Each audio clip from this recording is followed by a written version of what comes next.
형사처벌을 면하기 위하여 타인의 혈액을 마치 자신의 혈액인 것처럼 제출한 거, 이거는 그 위계에 의한 공무집행 방해가 성립한다고 했습니다. 예, 위계에 의한 공무집행 방해 성립, 네, 맞죠. 이 혈액을, 다른 사람 혈액을 제출하면 이거는 뭐 외관상 알 수가 없죠. 그냥 분석해가지고 그냥 나오면은 적이기 때문에, 그래서 아마 이거는 좀 적극성이 강하다고 보아서, 네, 이거는 위계가 성립한다고 본 것 같습니다. 단순히 거짓말했다고 이런 걸로는 위계가 성립하지 않는데, 이렇게 다른 사람 혈액을 아예 준비를 해가지고 이게 제출을 했다, 내 혈액인 것처럼 그랬을 때는, 네, 위계형 공무집행방해 성립을 인정했습니다. 맞고요. 오인착각 부지 이렇게 하는 거고, 현실적으로 곤란한 데까지 이르지 않은 경우에는 위계에 의한 공무집행방해죄로 처벌할 수 없다. 네, 맞죠?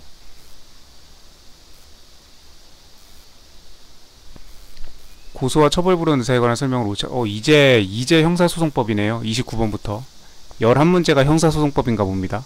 29문제는 여기까지 형법이, 28문제는 형법이었고 29번부터 12문제죠. 12문제가 형사소송법인가 봐요. 고소와 처벌은 불원 이사. 공갈죄 수단으로서 한 협박은 흡수되죠. 공갈죄로. 별도의 협박죄가 성립하는 게 아니고, 의리 갑이 협박죄로 고소하였다가 취소했다 하더라도 갑을 공갈죄로 처벌하는데 장애가 되지 않는다.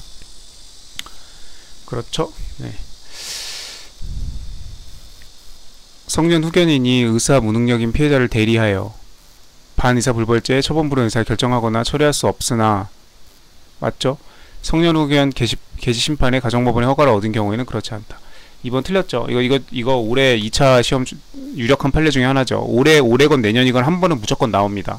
법원 행시든 법무사든 변호사 시험이든 무조건 나옵니다. 이거 결론은 물론이고, 그 전원합의체 판례죠? 전압 아닌가? 아무튼 이거 전압 맞을 거예요. 29번이 따로 안 해놨네요.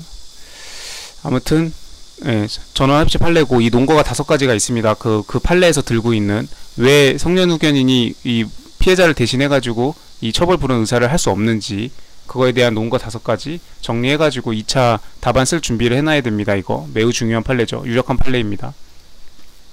여튼 그 유력한 판례를 답으로 냈고, 그냥 이거 엉뚱한 거 가정법원의 허가를 받았다고 해도 그 소용없죠. 예, 가정법원과 이 성년 후견인 이거의 이런 취지 자체가 다르다. 예, 이거 지금 가정법원에서 허가가 있었다고 해가지고 그거를 형사소송법에서 이렇게 처벌불원 의사를 표시하는 거랑은 별개의 문제다라는 거죠. 그렇기 때문에 예, 객관식 지문을 이렇게 만든 거고요. 이 판례가 중요하다는 거, 2차에서 충분히 가능성이 있다는 판례라는 것만 캐치하고 넘어가면 됩니다. 객관식으로는 너무 쉽죠. 당연히 알고 있어야 되는 판례고. 2번 틀렸어요. 회사의 업무를 처리하는 사람이 회사 명의 합의서를 임의로 작성 교부한 행위에 의해 재산상 손해가 발생하였다면 업무상 배임. 네, 그렇죠. 뭐 합의서를 작성했으니까 사무소 위조도 될 거고요. 고소는 수사기관에 접수되어야 하므로 현장 출동 경찰관에게 고소장을 교부했는데 접수하기 전에 반환 받았으면은 뭐 효력이 생기지 않겠죠. 네. 그냥 경찰 공무원 뽑는 시험이니까 그냥 그렇구나 하고 알고 넘어가면 됩니다. 함정수사. 네, 함정수사는 2가지가 있죠. 기회 제공형하고 그 범위 유발형. 기회 제공형은 괜찮은데 범위 유발하는 건 안 되죠. 게임장에 잠복 근무 중인 사람이 요구해서 지속적으로 요구해가지고 어쩔 수 없이 이렇게 한 거는 그건 위법한 함정수사다. 노래방에서 노래방 도우미 불러달라고 했는데 거절했음에도 불구하고 끝까지 저기로 해가지고 그 원래 뭐 도우미 이런 거 알선하고 그런 거 생각도 없는 노래방 업주였는데 그 경찰들이 막 그렇게 해가지고 노래방 도우미를 결국 그 상황에 못 이겨서 불러줬다. 그런 거 다 위법한 함정수사라고 했죠. 위법하게 함정수사라면 그 절차가 위반된 거라서 공기판이죠. 327조 2호 맞고요. 사법경찰관리가 아청법 신분 비공개 수사를 할 때는 승인 받고 이렇게 비공개 수사하면 됩니다. 그러니까 경찰이 경찰 아닌 것처럼 해가지고 막 그 어플 같은 걸로 막 미성년자들 만나가지고 막 성매매 하려거나 그런 사람들 이렇게 수사할 수 있습니다. 승인 받아야 하고요. 이런 거는 이제 경찰 무슨 그 내부 그 규칙이랑 그런데 수사 규칙 이런 데 있는 거 아마 갖고 와서 문제를 구성한 것 같아요. 형법에는 이 내용이 없죠. 아청법에는 있는지는 모르겠네요. 아마 있겠죠. 아청법에. 네, 아청법 조문까지 다 공부를 일일이 하진 않으니까 승인을 받아야 할 거고, 경찰관리가 이것도 아청법도 나오네요. 신분 이정사를 하는 경우에 긴급을 요할 때는 뭐 허가 없이 이렇게 할 수 있다. 뭐 조문이 있겠죠. 네, 찾아보진 않았습니다. 네, 여기에 왜냐면 틀린 게 확실히 있기 때문에 아청법 조문에 뭐가 있는지까지는 그건 이제 특별법이니까 뭐 일일이 여기까지는 공부를 안 했어도 위법한 범위 유발령 함정 수사면은 네, 공소가 제기된 경우에 공소 제기 절차가 이렇게 한 거에 대해서 무죄 판결이 아니고 공기판 이런 거 이거 형사소송법에서 너무너무 중요하죠.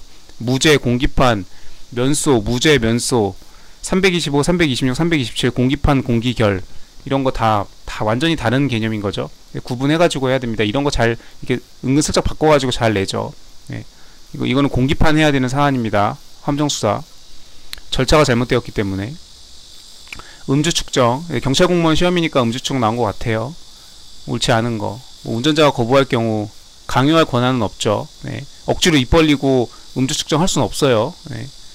거부하는 행위 자체가 음주 측정 거부죄로 이렇게 해놓죠. 그래서 음주한 거랑 거의 뭐 똑같이 처벌하죠. 네. 음주를 거부한다는 건 뭔가 뭐 별다른 상황이 없으면 거부할 리가 없잖아요. 네. 뭔가 캥기는 게 있으니까 거부하는 거일 테니까 거부한다고 해서 강제를 할 수는 없지만 처벌은 해야죠.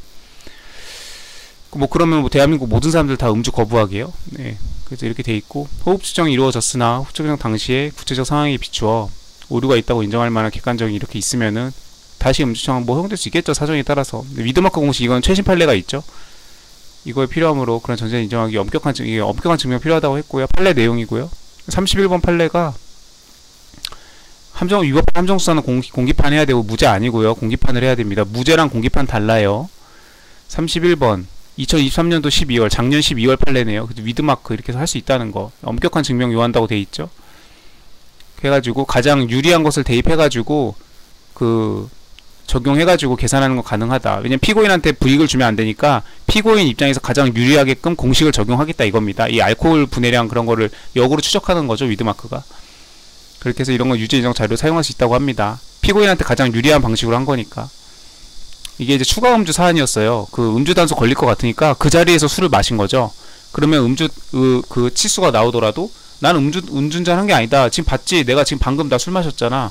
그래서 이거 음주 측정 나온 거야. 이렇게 지금 하려고 지금 이런 거 하는 거죠. 그래서 이런 게 이제 법원 입장에서도 지금 이렇게 형사처벌 회피하는 결과가 되기 때문에 이런 게 지금 정의관념에 맞지 않죠.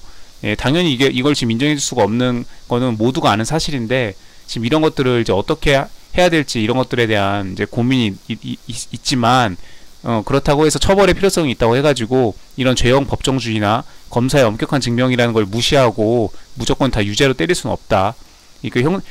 증명이라는 형사법의 대원칙을 존중하여 판단할 수밖에 없다라고 했죠. 그래서 이거는 최신 판례이기 때문에 낸 것 같습니다. 그리고 이제 음주운전은 경찰의 그 기본 업무 중에 가장 기본되는 업무 중에 하나이기 때문에 경찰 공무원 시험이니까 안 낼 수가 없죠. 엄격한 증명 필요하다라는 거는 판례에 있으니까 저기 하고 4번이 이제 틀린 모양인데 음주운전이 의심되는 상황에서 운전자가 추가로 음주를 한 경우에 위드마크 공식을 통해 혈중 알코올 농도를 추정할 수 없다라고 해서 틀렸네요. 아까 있다라고 했죠. 네. 다만 가장 유리한 방식으로 적용하라고 그랬죠. 그렇게 해서 4번이 틀렸고요. 32번 임의 제출 압수수색이죠. 네. 형사소송법 218조 임의 제출에 따른 압수의 경우에도 마찬가지로 네. 임의 제출한 건 임의 제출한 거고 압수 목록 교부하는 거는 그거는 임의 제출이든 아니든 해야 됩니다. 임의 제출이라고 해서 이거 압수 목록 교부 안 해도 되는 건 아니에요. 부담한다 맞고요. 피해자 등 제3자가 피해자의 소유 관리에 속하는 정보 저장 매체를 영장에 의하지 않고 임의 제출한 경우에 실질적인 피해 압수자의 참여권을 보장하고 해당 피해자의 절차적 권리 보장에 적절한 조치가 이루어져야 된다. 네, 올해 2차 출제 유력한 판례 나왔죠. 네. 학원 사안이었나? 그래가지고 무슨 대학교였나 학원이었나 그래가지고 그 하드디스크 그거 제3자한테 넘겨줬는데 그 제3자가 제출했던 사안이었죠. 네. 매우 중요합니다. 2차에서 분명 한 번은 나옵니다. 올해 아니더라도 반드시 나올 거고 올해 출제 강력히 예상합니다. 네. 2차 준비해야 될 판례죠, 이거. 일단 맞았고 3번 현행범 체포 현장이나 범죄 현장에서도 임의로 제출하는 물건은 국장 없이 압수하는 게 허용되죠. 네. 별도로 사후에 영장을 받을 필요 없습니다. 임의 제출이잖아요. 네. 현행범 체포 현장이거나 이런 때에도 임의 제출 가능합니다. 그럼 임의로 제출 받았기 때문에 사후에 영장 필요 없습니다. 받아야 한다 그래서 틀렸고요. 임의 제출자의 의사에 따른 전자정보 압수의 대상과 범위가 명확하지 않거나 알 수 없는 경우에는 동기가 된 범죄 현실과 관련되고 직접적으로 구체적으로 관련이 돼야죠. 이를 증명할 수 있는 최소한의 가치가 있는 거 압수의 대상이 된다. 압수수색 이번 전자증거 반드시 한 문제 나올 거고 네, 이런 거 다 2차 답안지에 깔아줘야 되는 중요 판례 문구들입니다. 맞고요.